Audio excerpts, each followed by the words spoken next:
I hope you know how fabulous your life is. I hope you know how cool your life is. And sometimes it's hard to see the awesomeness of who we are and the things we've done and the things we're capable of if we don't have no way of documenting our life. Welcome back, bitches, to Flo's World. I'm such a big person on documenting. Like, if you can document your life in some way, shape, or form, I think that is the only way you can actually truly know about yourself and also realize how cool you are. If you're cool, like, you know. But yeah, I was just kind of looking back at my page, right? My archive, and it's like an archive. It's a living archive for me. That's how I engage with social media. Is I feel like the coolest thing about being human is being able to connect and interact with one another and hear about each other's experiences and how we relate to life.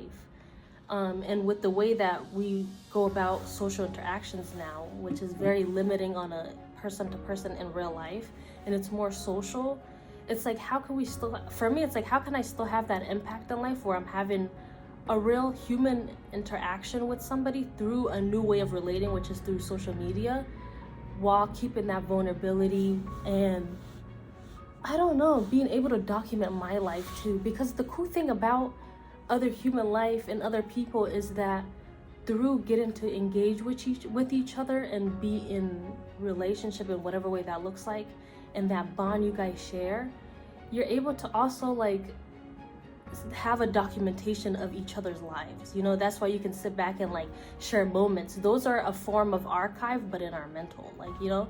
And there's living archives where we can like have pictures and videos and paintings and art, or whatever way that it comes to you in real life. But I don't know, I'm just a big believer in archiving your life. Like, I feel like our lives are cool, our lives are interesting.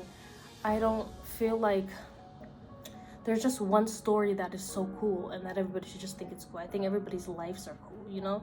And for people to recognize that in each other, I think it's a game changer. Like I right now had a really like intense emotional feeling of like, wow, of the beauty of what I was feeling from having been documenting my life and archiving things, and really getting the moment to sit there and be like, wow, like, I'm actually doing a lot with my life. I'm actually proud of the life I'm cultivating. Like, to see it also be documented, and to see, like, bro, I can't explain it. Like, if you archive your life, you understand. Like, to just watch your growth, to see it for yourself, to sit with it, to embrace it, to cherish it, to hold it, to be like, damn, this is me, you know?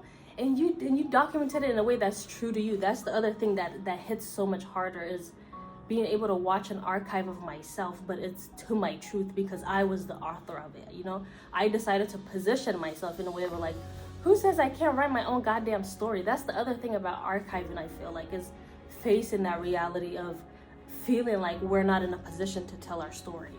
It's kind of wild, but it's like, I don't know, for me it was that. I felt like because of how I textualized just even the concept of intellectualism and who has authority to that, it didn't fit somebody who looked like me. So I, for a long time, grew up with the ideology of, oh, I'm not in a position to write my own story, until that dynamic changed for me of like, wait, who says I can't? But to continue what I was saying of documenting your life, I just feel like life is so cool. Depend on in what way, because at the end of the day, the point of archiving is, what are you archiving? What is the story that this is going to tell at the end of the day? So at the end of the day, you are a storyteller, and you can shape the way that story can mold itself, you know?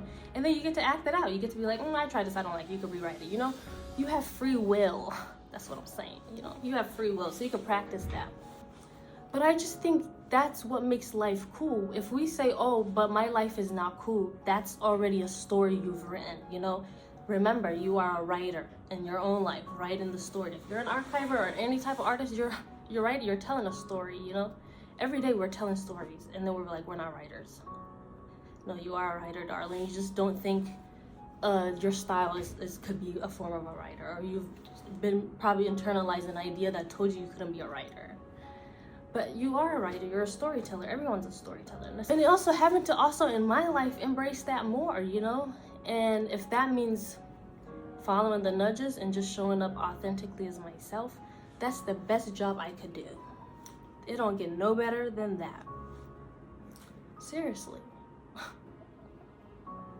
I think this is what hit hard for me the most, was in the beginning of all this archiving too. I'm not gonna lie, it is scary to be like, okay, even conceptualizing the idea of like, okay, and changing your framework to starting to believe you're a storyteller and you can tell your own story.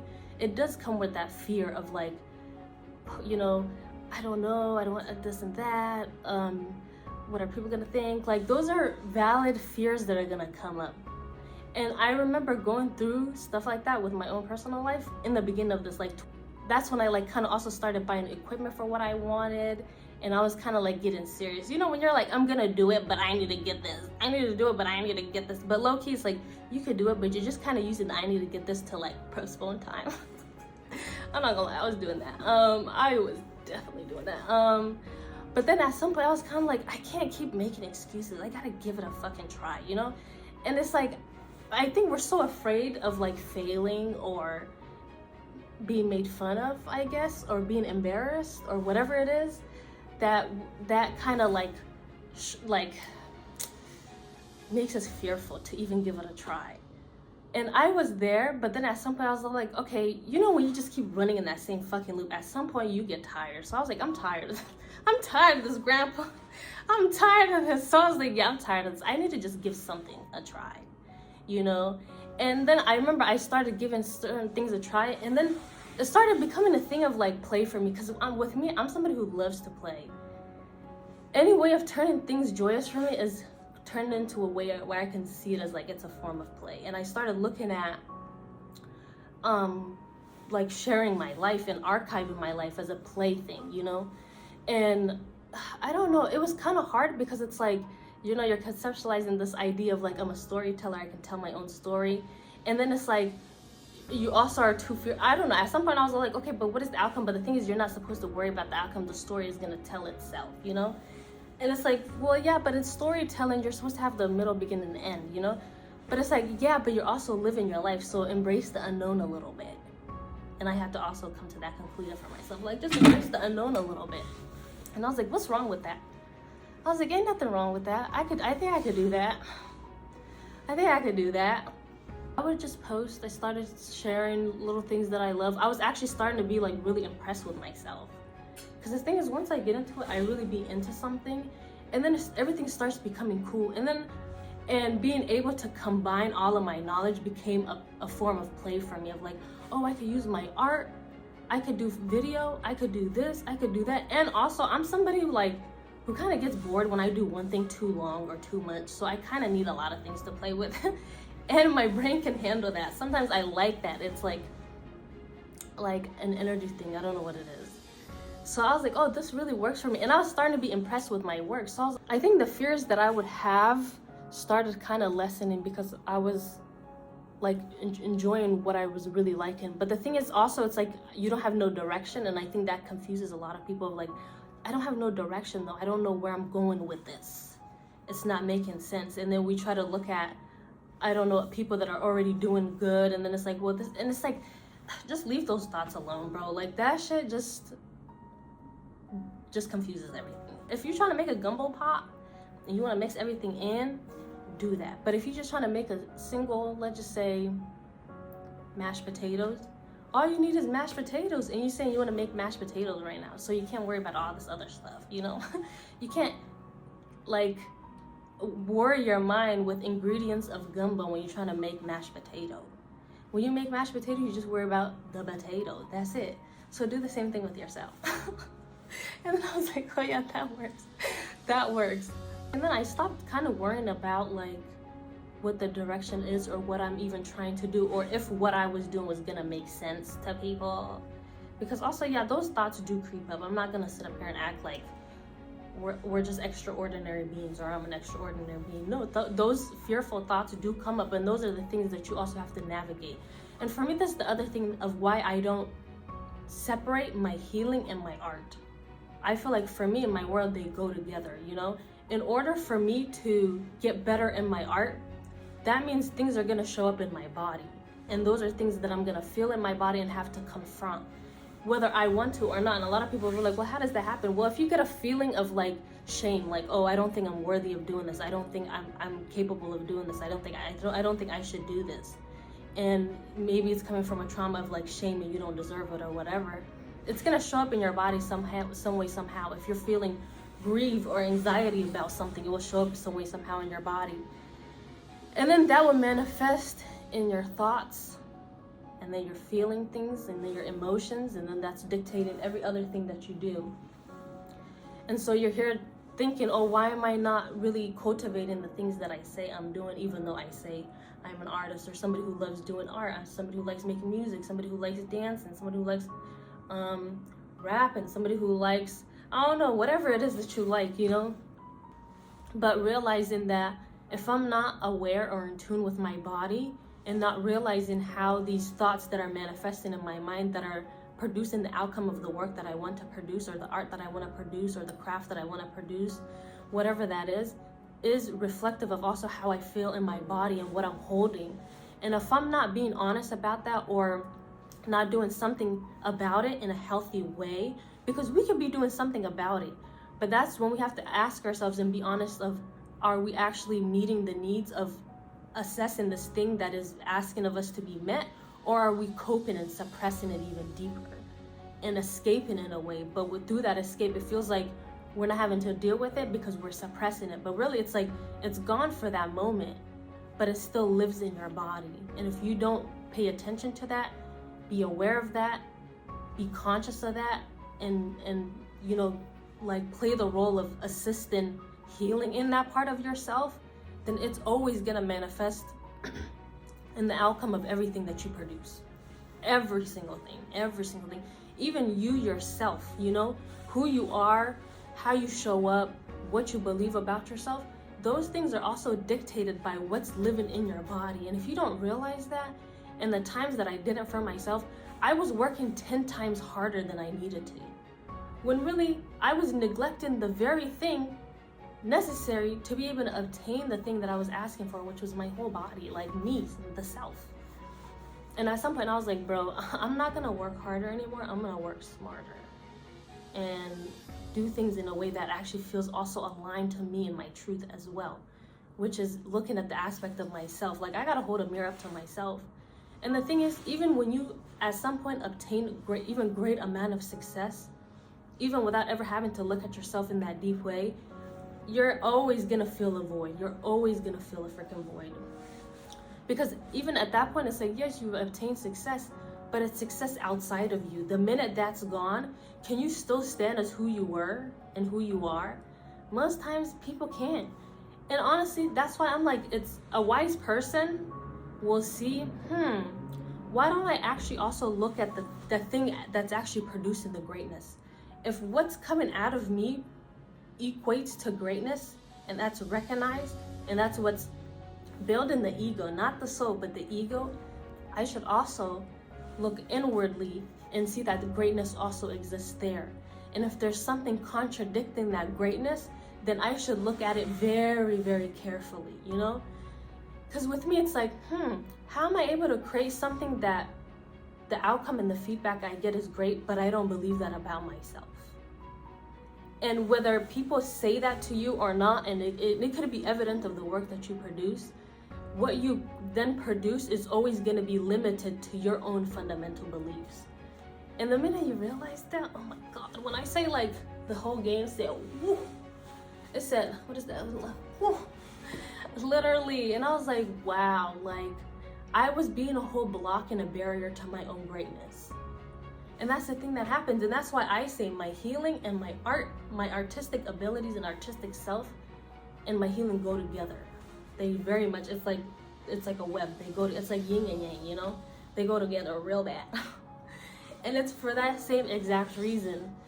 And it's been very evident of why this framework has worked really well for me in my life. Because the times that I wasn't understanding this at a deeper level that I do now, like I said, I was working 10 times harder, because it's like, and it's such a contradicting way to live, you know? It's like going out there every day to work so hard to say that you're about this. But then when you look in the mirror, you feel the other way about yourself. And it's like something not adding up there. But it's like most people don't go inwardly and be like, okay, let me look at what's happening internally. What about me is making me think these thoughts? What about me is making me feel these emotions? Where in my body does this feel? And you know, for a long time, I'm not even gonna lie, like when I was like carrying heavy like grief or sadness, and like, you know, you feel that in your chest, there was ways that I would cope to suppress, like maybe I want to smoke a joint or something. And for a while I thought that was like the way to what do they call it, something to take the rock off, or something to take the stress off, let's just say that. And I thought that was what was happening for me for a long time. I was like, oh, I'm just gonna go smoke a joint, you know, chill out. But the thing is, I really wasn't though. After a while I was like, you know, is this really helping me, or am I just escaping? And then I realized, oh, I'm just escaping. And somebody who has been in like autopilot, sometimes functioning in their life because of trauma, I was like, this is not a healthy outlook to look like. I realized I'm at a point where I can understand there's things I'm carrying, like it just feels heavy, you know? And this is the thing, get curious about your body, bro. Just get curious. You have the most beautiful, amazing thing in this world. There's nothing, no amount of money could produce this body, what you have. I don't give a fuck what you look like. Just see it as greatness, because it is. You know, that's the point of the story. And if you don't, you lose the value of it, and you give it away. So we give it away so easily when we do that, and you know, and we shouldn't do that to ourselves. That was so passionate, damn. But I really do be passionate about this stuff. Like, it's really transformed my life, you know? It's really, really transformed my life. I need to go get some water. Give me a second, y'all. But going back to what I was saying, the whole concept of why my healing and my art go together, and why I feel like you shouldn't negate that in whatever you do. Because I feel like negating your healing is negating yourself, you know? All healing is, hey, can you hold up a mirror to yourself? Look at yourself. If you can't, what about that is scary, you know? What about that is making you fearful? And can we look at that a little deeper, you know? And I just feel like in each part of ourself that carries a heavy emotion, there lives a little inner being, our inner self. So a little me, like I look at it as like a little Flo, who's just a baby, who, you know, came here bright as being, you know, like we all came here, just the brightest, beautiful bundle of joy. And then we go through life, we experience something, and then something happened, and then I look at it as that little child who experienced that in that moment, and it's living inside of me. I might have grown, but that part of me still exists. And until I go visit that little me and tell them like, oh, what's wrong? Like literally have a conversation. Like imagine this for yourself. I'm like, why not? You know, why not? Like, why not get imaginative with yourself in that way? We're forcefully imaginative to shit we don't want to be. We do it at our job. So why not do it with yourself? You know, you owe it to yourself. And one of the ways I like to practice that is doing it in these ways. Maybe I don't have the frameworks of how I could do the inner workings I'm asking for, but what about myself can allow me to do that? You ask questions, you know, questions are also there. But that's one thing I loved about myself when I was younger, is I was that, why is this? Why is this that? Why is it like this? And I would never let that go. I just can't, it's just in me, you know? I can't let it go. I'm very curious about the world. I'm curious about everything. I like questioning everything. And at some point I have to also go inward and question myself, you know? I'm like, you know, let's actually get curious about this thing that is curious, me. And it was beautiful to do that. And to be able to do that for yourself, and not like, I don't know, get curious with the questions you even ask yourself. That's what I like to do. But I guess this is a whole little rant about documenting and why art and healing has been a thing for me, and like why literally that's been the last thing that I've been documenting, and noticing that it's like a pattern of my life. And this is the beauty of what I was saying, is sometimes when we are cultivating this archive for ourselves, we don't know where the journey is going. The same way the story, I don't know where it was going, but I'm just telling y'all a story. You know, I'm being real, raw, and authentic about my life. And sometimes the things that we're producing looks like that. I don't know how this is gonna shape itself, but I have a vision, and I trust in that. And that at the end of the day is my truth.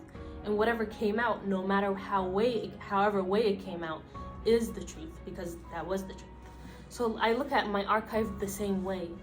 And I didn't know also for myself what the outcome was going to be, but through that journey, I got to look at myself and be like, wow, I can see how my soul keeps getting inclined to doing these things, and how I keep gravitating towards these things. And the other thing is, this is why I say it's working smarter, not harder. Because once you start to realize, oh, I'm actually following the urges of my being, and I'm actually following the passions that are desires of my soul that I feel in my body, regardless of what people in the world says, you start to also see that the more you trust in that, the more the universe or God or whatever you believe in, or however way you name it, also trusts in you to give you a little bit more, a little bit more, a little bit more, a little bit more, a little bit more. And what that looks like is, maybe you're a singer and then you start to realize, oh, this opportunity opened up and you're singing here. Oh, you have a friend who does this and then you get connected here, or whatever it is that you do, or some little things happen, or you come across, you go on a random walk someday and then you meet somebody and then you end up linking with them and you guys have a connection, and you're like, wow, like things are really working out. Things are really working out. And that's because you're starting to trust yourself. And everything like, and okay, and going back to what I was saying of like internally, when you start also confronting those things, and then that starts to emanate in the work that you produce, that emanates even more to then your outsider energetic field and your like world, into people, things, and opportunities. And you start to see that you no longer have to even like go after things. Things are coming to you. And that's why you're able to just be at a random spot and you meet somebody and you're like, oh wow, I just linked with somebody in so-and-so and we're doing this next week, or I have this gig coming up, or I just got this contract, or I'm modeling here, you know? And it's like, yeah, because you're in more alignment to your own truth. And everything is becoming easier because you're being more easier to yourself and more honest with yourself. At the end of the day, it's all about self and how you relate to yourself. That's what's going to emanate in your outside world. That's what I believe. That's the philosophy I live by. And that's been evident of my life, you know, and it doesn't take away from anybody else. It's very centered in yourself, in your own journey. It's a personal journey catered to you, and you get curious about that. You're not over here looking at what so-and-so is doing or so-and-so is doing. You worry about what you're doing, you know? And that's at the end of the day what you can control, so might as well pay the business that minds you, because it's only going to be you who really takes care of you how you really want to be taken care of. And it's going to meet your soul's desires unlike anybody else. So what can I say? Oh yeah, but that's why I say it becomes easier. This journey becomes easier because you're being easier to yourself, and you're being in more alignment to your own truth. And you know, you start to, if you're continuing the story of documenting your life, and you're documenting however way that comes to you, you also start to notice, oh wow, I got to do this, I got to partake in this, I did this connects with this is aligned with my own truth. And you start to even see a clearer picture of yourself. And for me, it's been beautiful to look at that for myself, of like, oh wow, like I started off kind of being confused of how this is gonna come about and be. But also, it was like really personal for me because I was incorporating my healing to it. It wasn't just like, you know how like, I don't like to think in a capitalistic upward mobility type of way where I need to move strategically. I just don't function in that way. And that's not in alignment to my soul's truth. My soul's truth is, if I'm gonna do anything in this world, it has to be in reflection of my soul's truth and in alignment to my soul's purpose. And that's just in service of myself and to people. And that means, for me, not neglecting my soul, not neglecting myself in the process of that. And being people, like of the people and for the people type of thing. Like I'm also part of who I do this for. I'm no separate than who I'm doing this for type of thing. Like I'm also part of a struggle type of thing. And my way of doing that is incorporating myself into the story, into what I'm documenting. I just realized in TV, when they be like commercial break, that's actually stretching time. Like, get up everybody, take a little stretch break, we're gonna be coming back. So take a little stretch break, we're gonna be coming back. Because the same way, it's like a give and take. This is like a give and take process, you know? Whenever we're consuming something, this is a form of consumption if you're on the other side receiving this video, and to give, it's another form of give, right? But it's like I can't be giving. I have to also like give time to myself to recoup and humanize myself in that process. And I'm gonna give y'all that courtesy to humanize yourself in the process, because you don't have to consume all of this all at once, and you're allowed to take a break, take a pause, no matter like if you find it cool, annoying, whatever, like you're allowed to take a pause. And that is okay. My hair came out so freaking fire. Oh my god, I love when my curls are popping. I will honestly say, like I said, our lives are cool. I'm not gonna lie, in this journey for myself, like there was moments where I was like, what am I doing? Like, what is this? But at the end of the day, like you have to also see yourself as a cool character. You have to get out, like we are so mean to ourselves sometimes. Like it's actually not even a fucking joke. Like we be so mean to ourselves. And I'm like, bro, we would never probably talk to nobody else the way we talk to ourselves. Even for the people that be like, no, I be talking good about myself. Like I'm like, bro, like you, intrusive thoughts do get in. Like let's be real here. Intrusive thoughts do get in, but it's a skill to also get to a point where like it's not really intruding on you, but to know that you can do that is really powerful. And for myself along the journey, it's been just beautiful. And the other thing that kind of kept me going was that it was personal for me. And personal because I was saying this earlier, but it was because my healing and my art, whatever I was producing, which is my art, not producing but like sharing, or creating, I will say, whatever I was creating was in alignment to my soul's purpose. And that's why the healing was also a big aspect of it. And why it was really personal for me, of like sometimes if we do things for like, oh, I want to reach this or reach that, it could be hard to stay on the journey because that takes a long time. But when your journey is also in alignment to yourself, in your own journey, your own personal soul journey, in the merging of that, you know, it becomes a lot more personal. And you have a lot more to like live by and be thankful for and have milestones by.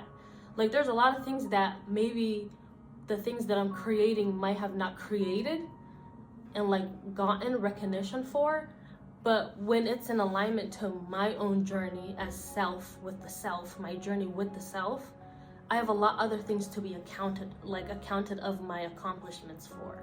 Like I'm not gonna be here like, oh well, if I'm a painter, you know, I didn't do any shows or nothing, I didn't sell any art. But at the same time, I have overcome in my own personal relationship to the self. I have confronted this reality of confronting this belief that I have around my belief that I don't believe that I'm an artist, or that I'm not capable of doing X, Y, and Z, or I overcame this fear that told me I couldn't do this, or there was this idea that always made me feel anxious every time I allowed myself to do something new. You know, those are also accomplishments and milestones within itself that we also have to recognize, you know, when we're doing that work, and that we can also account for as accomplishments when we are shedding light on that aspect of our lives. But when we don't, sometimes the journey becomes lonely and we don't have something to prove for. And like in a capitalistic upward mobility where we kind of also have to survive on the things we have to create, unfortunately, a lot of people give up on the journey a little bit, you know, but tie it to something deeper and higher and greater, you know. And for me, it's tying it to myself, and through the learning of that journey, passing that on to help other people and be of service to other people in whatever the way that comes. And if it's just sharing my story or my life or how I navigate things, and that is of use to people, then hey, that did something in the process, you know. There's a lot of people who just take a chance on sharing their life as a way to create impact in this world and make even greater things than what they thought they could. Greater than maybe the small illusions they confine themselves to, what their creations can create even from that, you know. And sometimes that's just realizing, oh, the magic has always been me, you know. But you gotta tap in with yourself. That's why I always say all the nuggets you need they live inside of you. The one who discovers it is the one who wins within. Amen. Let me not even say amen. Yeah, like, clock it. Clock it. Yeah, but no, that was literally like, that's like, I just made what's it called? That's one of my quotes. That was a profound word right there, y'all. That was a really profound word. I hope that one hit y'all. I hope that one hit y'all. Sometimes I'm not even gonna lie, like that's why I also like told, now I'm just sharing things with y'all, but let me not even just say that and downplay myself and my sharing of words with y'all. Let me not do that to myself, because like I said, if this is how my words want to flow out and what I want to share about myself to flow out, then that's what we're gonna let it be. So to not put a lid on my own self is what I'm saying. I'm not gonna do that. Water break. Oh my god, the birds.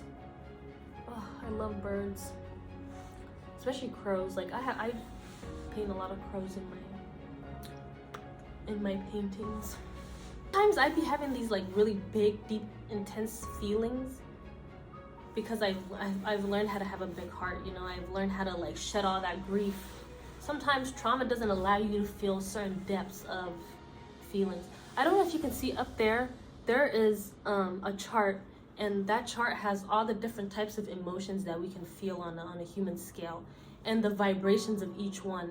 And I want to share that in another video, but each vibrate to a certain frequency, and those frequencies exist within our bodies, but the way we can tap into it is by doing this deep work and shedding and purging the things that we need to let go to be able to emanate and vibrate to this higher frequency.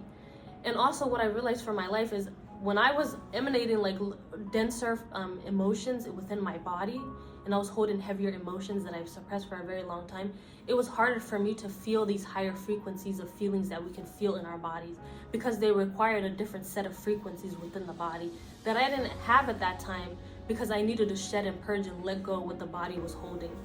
Yeah, and now I'm realizing as I'm able to like shed and purge a lot of things and be able to feel higher feelings that we can feel, emotions that we can feel, it's like my capacity to feel love for myself has grown.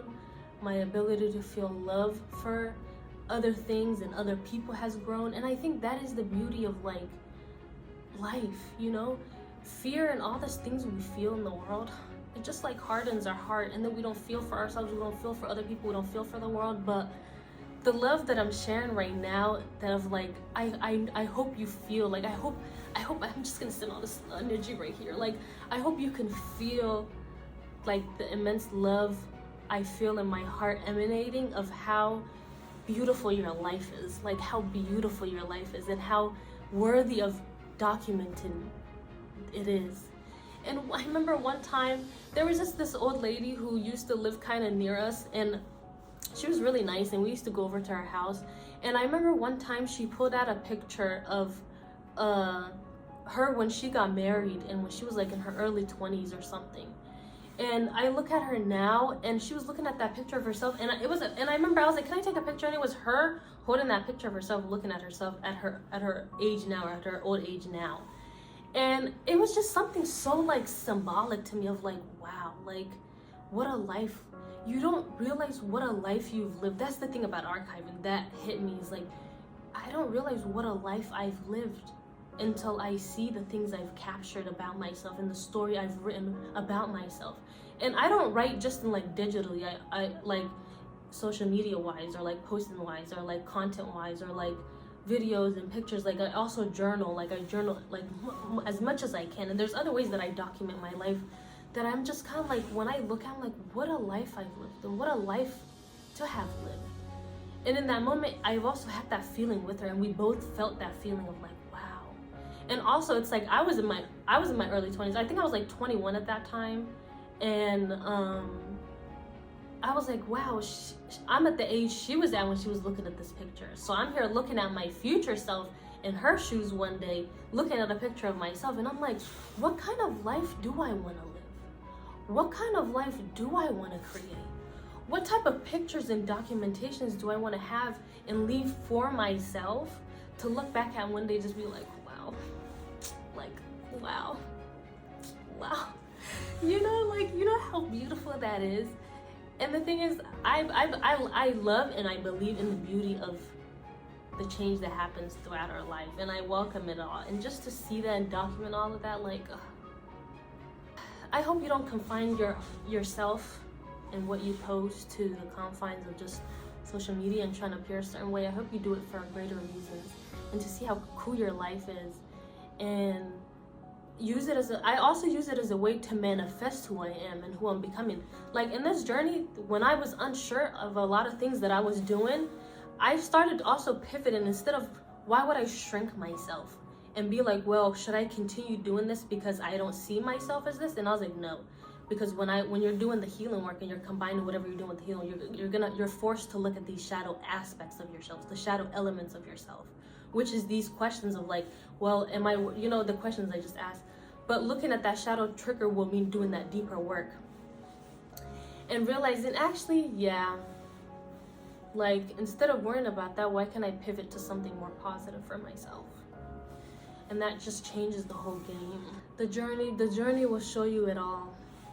The journey will show you it all. Just be open to the experience and just be bold for yourself. That's what I would say.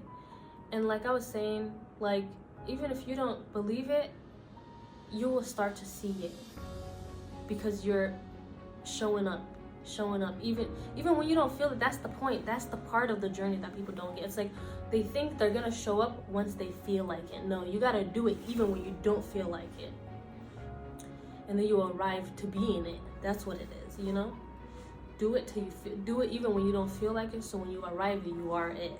You are already it, and that is the point of the game. And for me, it was like that. Even when I didn't know, or I didn't understand, or didn't confine in it, or was unsure of it, I started using it as a way to imagine. Like, okay, well, instead of saying I'm not this, who do I want to be? And how can I picture that? How can I start cultivating? How can I start shifting the story? Because at the end of it, like I said, you're the storyteller. Who says you can't say the creator they believes in their dreams very ferociously. They go after it and leave the fears behind. I love y'all, and I hope you go archive your life. And if you are, keep doing that shit. And also, like, I'm one of those people, I have learned, and I love to give people their flowers. Like, when I was younger, we're kind of taught to, like, this is gonna be my final message. We're kind of taught to, this is my final message. We're taught to, like, not really, like, give people their props unless they're, like, known or they're a celebrity. Like, it's just kind of so fucking lame. Why are we so quick to give our applause to people we don't even fucking know or never care about us, but we don't do it to the person next to us? And I just feel like that's kind of whack. That's kind of really, really whack. So honestly, when I admire something about somebody, I freely have allowed myself to build the capacity to be able to freely give that. I don't care how it's received, if they're like, wait, what the fuck, or who are you, or what made you say that, or thank you, or that was really nice of you, or I needed to hear that today.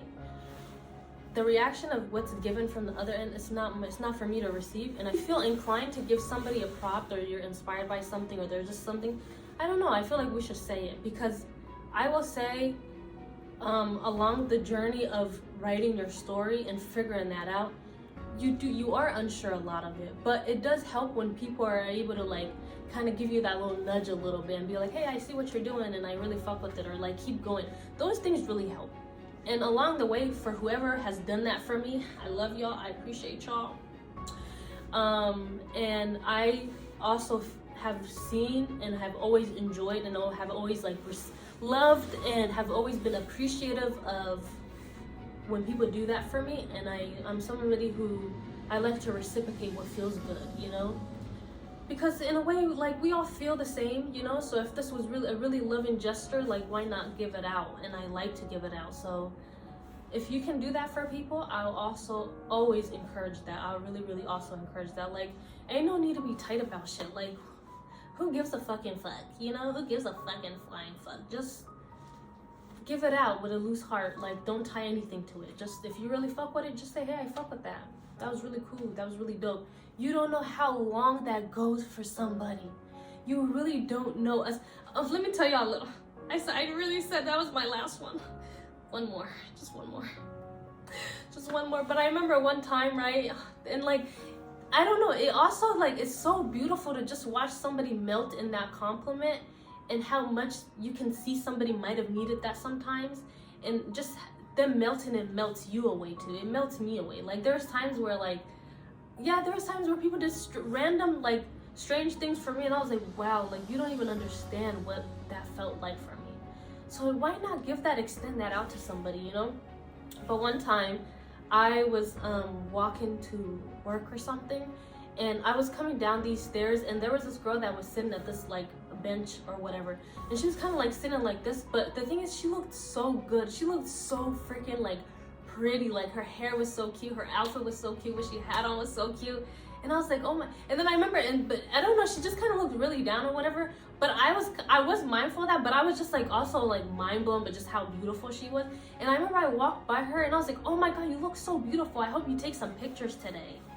And then she's all like, oh, and then like I literally like could feel, I literally saw her light up. And then I remember I walked and I was like, oh, like this, just thinking about how beautiful she was. And then I remember I looked back and like her whole mood changed, and she was like fixing her hair, she had her phone ready. I said, yes girl, that's what you need to be doing right now. Yes, I was really so proud for her. But I was like, wow, you don't know how your little interaction, your little small comment, that little gesture, that little urge you feel to just extend a kind-hearted, loving gesture to somebody, especially in the time and world we're living in right now. You don't know how far that can go for somebody. You don't know. So I'm gonna leave it at that. Love y'all. Be safe.